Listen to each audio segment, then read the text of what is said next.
នេះគឺជារបៀបយើងផ្គុំឈ្មោះចូលគ្នាដោយគ្រាន់តែប្រើប្រាស់ shortcut key បាទនៅក្នុងកម្មវិធី Excel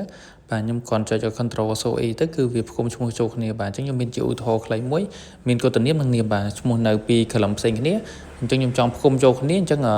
នៅឈ្មោះទី1គឺយើងត្រូវសរសេរចូលសិនបាទសរសេរសេញវាសនាទៅដល់ពេលនៅ row ទី2អ្នកនរគ្នាគ្រាន់តែចុច Ctrl + E ទៅវាផ្គុំឈ្មោះចូលគ្នាទាំងអស់ហើយបាទប៉ុន្តែគាត់ row ទី1យើងត្រូវសរសេរចូលសិនណាបាទឃើញទេចឹង Ctrl + E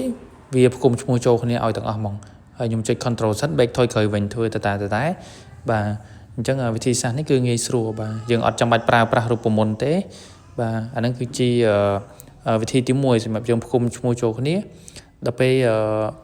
មានវិធី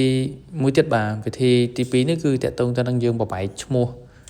ចេញពីគ្នាវិញបាទបបែកឈ្មោះចេញពីគ្នាគឺយើងចុច Ctrl + E ដូចគ្នាបាទយើងចូលខចុច Ctrl + E មកហើយសម្រាប់នាមវិញគឺយើងចុច Ctrl +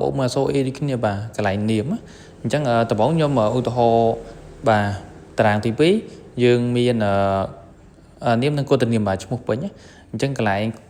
កូដនាមហ្នឹងគឺយើងសរសេរចូលសិនមកបាទសរសេរឈ្មោះមួយចូលគ្នាសិនបាទសរសេរសេងសិនមកកន្លែងកូដនាមបាទហើយតទៅនាមយើងសរសេរវាសនាចូលមកបាទអញ្ចឹងនៅ row ទី1យើងត្រូវសរសេរចូលសិនបាទដើម្បីឲ្យវាស្គាល់ដល់ពេលនៅ row ទី2គឺយើងគ្រាន់តែចុច Ctrl + E ទៅបាទចុច Ctrl + E បាទនេះបាទហើយនៅកន្លែងនាមដូចគ្នាចុច Ctrl + E ទៀតមកបាទវាបានមកទាំងអស់ឃើញទេនៅវិធីទី1គឺយើងចុច Ctrl + E ដែរបាទហើយវិធីទី2នេះគឺយើងចុច Ctrl + E ដូចគ្នាបាទសូមអរគុណ